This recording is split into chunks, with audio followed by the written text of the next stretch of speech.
Well, say good morning to Tyson Fisher, Dave. Of course, we all know him as the associate editor of LandLine.media. He can be found on LandLine.media, Twitter, Blue Sky, and LinkedIn, of course. You've been covering trucking for quite some time now, and you're kind of a gadfly out there, by the way, Tyson. Always kind of tweaking people on the social media, forcing them to think about things they haven't thought about. Saw an interesting post from you recently. Good morning, by the way. Let me get a word in edgewise. Good morning. Oh, sorry, I could barely hear you, but yeah, good morning. How you doing? I'm doing Dan and Grandy. Good to have you back. You made a really great post the other day talking about that there had been an actual decline in crashes on the road, had there not? That there have been some crashes on the road, but there are less than they've ever been. And you kind of were trying to speculate and figure out any reasons. Did you have any thoughts as to why that might be? I mean, there's a lot of factors involved here. So yeah, the crazy part is, there's more vehicle miles traveled, so people are driving more, but there's fewer crashes. Usually, there's kind of the opposite correlation there. But I think, there's a variety of factors going on here. First of all, vehicle safety technology, passenger vehicles is improving. I think it's a little bit to do with that. The one thing we have to keep in mind also is that fatal crashes kind of skyrocketed during the pandemic, and that's because for lack of better words, people were driving like assholes because they had the open road, right? And so that's kind of just what happened. And so driving behavior kind of changed during the pandemic, and so I think what we're starting to see is that we're kind of returning to a little bit of a pre-COVID era to where things are starting to normalize again, which is a good thing. And so again, a combination of things, but the takeaway here is we're on the right path when it comes to traffic fatalities, and regardless of the reason, that's a good thing. Really quickly before I turn this over to Dave, it makes me laugh too because essentially one of the things you just suggested is, often a lot of the safety technology that is put on trucks that is mandated actually seems to benefit the four-wheelers a whole lot more, and they're the ones who don't have the mandate for it. So the great irony is that you're telling truckers you have to install all this safety equipment, but the people who having it on their cars has helped them out more have been the very people that the truck drivers have been screaming to the high heavens who should have the mandate for all these automatic braking systems is these folks, not us. Is that kind of what we're talking about here? Maybe a little bit? Oh, for sure. Well, when you look at the data, like let's take the ELD mandate, for example, right? That was implemented in the name of safety. It was supposed to drive down, traffic fatalities with large trucks. And when you look at the data, it has not, right? There has been no correlation with some of the safety technology put into trucks, no correlation with that in the reduction of traffic fatalities. But when you look at, passenger vehicles, it's a different story. So the two are not the same, You can make an argument for mandates for passenger vehicles because the data kind of supports that. It doesn't with the truck drivers. And, we can, kind of extrapolate, well, why would that be? And that's because truck drivers are just better drivers. This is what they do. They're literal professional drivers, and so they know what they're doing. I don't think I'd be crazy to say it's kind of the passenger vehicle, the four-wheelers. They're mostly the problem here, and we see that oftentimes with the crashes. The vast majority of the time, these crashes involving large trucks. The passenger vehicle driver was the proximate cause of these crashes. And so, we see all these mandates against the truck drivers, and we're not seeing as many passenger drivers. Maybe that's the direction we should be moving. It's interesting you talking about putting the ELD in place because of safety. 50 years ago, safety, it was almost an excuse. It was almost just a false flag. Because when you said safety, it's like, the flag and mom, the flag and apple pie. How do you argue with that, right? You can't. Right. How do you argue with safety? You can't. Well, since you can't argue with safety, let's do this. but it doesn't have anything to do with safety. Yeah. Yeah, but it We need a might. competitive advantage. How do we actually Yeah. install our competitive advantage and impose it upon the rest of the industry and give ourselves a competitive advantage? Oh, we'll put it in the Trojan horse of safety. Mhm. And Trojan horse. yeah, Thank it's you. the Trojan horse of safety.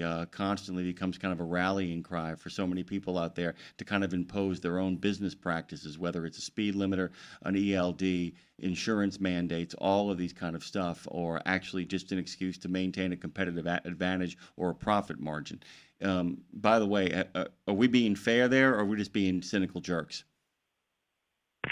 Oh no, I think that's completely fair, and it's not just with ELDs. I mean, so many burdensome regulations have been thrown out there. It's always you're right. It's the veil of safety, but there's clearly an ulterior motive for many of these things. Safety is one of them. The BS driverless shortage is being used in others. So that's kind of where we're at right now. At least with this current administration, it's like, hey, in the past we have implemented so many regulations that were supposed to be for this or that. It's clearly not working. Let's see some changes, and we're starting to see some progress as far as that goes. The other thing is too is I don't know if you saw it by the way. I mean, I know there's a competitor, but literally there's been a real online war right now talking about the idea of rates going up, of the ATA claiming that rates are going up because of the driver shortage. They're back at it again. They're back at it again, making the claim that the reason why rates are actually going up has nothing to do with insurance mandates or insurance companies requiring actually good drivers behind the wheel. It's almost like a zombie issue.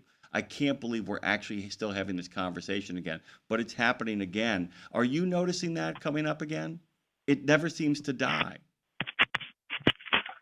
Yeah, as far as I'm hearing it directly from truck drivers. Not that they're saying that there's a driver shortage, but they're hearing it. I'm seeing the word pop up on my socials, like and you're right. It's usually coming from one voice. I I can't explain it.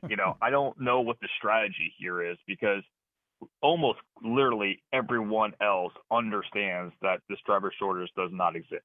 It just doesn't. The numbers don't bear it out. The federal government itself, Department of Labor, Both even parties. said Both parties now. both parties. Both parties. This Yeah. isn't a partisan issue anymore. Nobody can get any traction on it. And I'm going to ask you, Tyson, because with the end of the non-domicile situation, with that coming to a thunderclap of an end, I'm wondering if we're being warmed up for the next big event, which is, well, we got to talk about 18-year-olds behind the wheel again. We need to get these people onboarded early. It's important to get them driving early because it's an issue of safety. The sooner we, I mean, it's going to come, right? I mean, that's what the next great angle is going to be. Do you feel like that's coming? Oh yeah, absolutely. And you know what? You bring up a good point because this driver shortage narrative is being brought up. Well, it's being brought up right before the highway bill is being decided on, right? And what is one of the things that some of the large carriers want? They want 18-year-old drivers. They want larger trucks. And the only way they can get those is if they can convince Congress that there is a driver shortage, because those two things, younger drivers and bigger, heavier trucks, are basically based on the idea that there's a driver shortage, and those two things are needed to address a so-called driver shortage. If there is no driver shortage, there is no reason for younger drivers or bigger and heavier trucks. So I think that's kind of why this narrative is being brought back up again, because we're coming up on a highway bill. And some people want those two things in that bill. Some people, by the way, we'll just keep leaving it right there, by the way. We took our shots earlier this morning. We really want to quickly remind people that our friends out there are commenting on YouTube. Bruce Almighty made it in time for the hot air balloon launch in Albuquerque, New Mexico. Got the chance to watch hundreds of hot air balloons go airborne together. And Marty Ellis, of all people, Tyson, says, good morning from Savannah. Go out and make it a great Monday. That's his words for you. What are you working on right now? What you got cooking? So the Supreme Court has finally decided to hear a broker liability case. So what that means is in some jurisdictions, brokers can be held liable for negligent hiring when a motor carrier that it hired is involved in a crash. Other jurisdictions are not. This has been that way for several years now. And so, yeah, it's caused quite a disturbance within brokers and motor carriers. And so the Supreme Court has, I think, like 3 or 4 times punted on the issue. Well, they finally said, all right, we will settle this circuit split.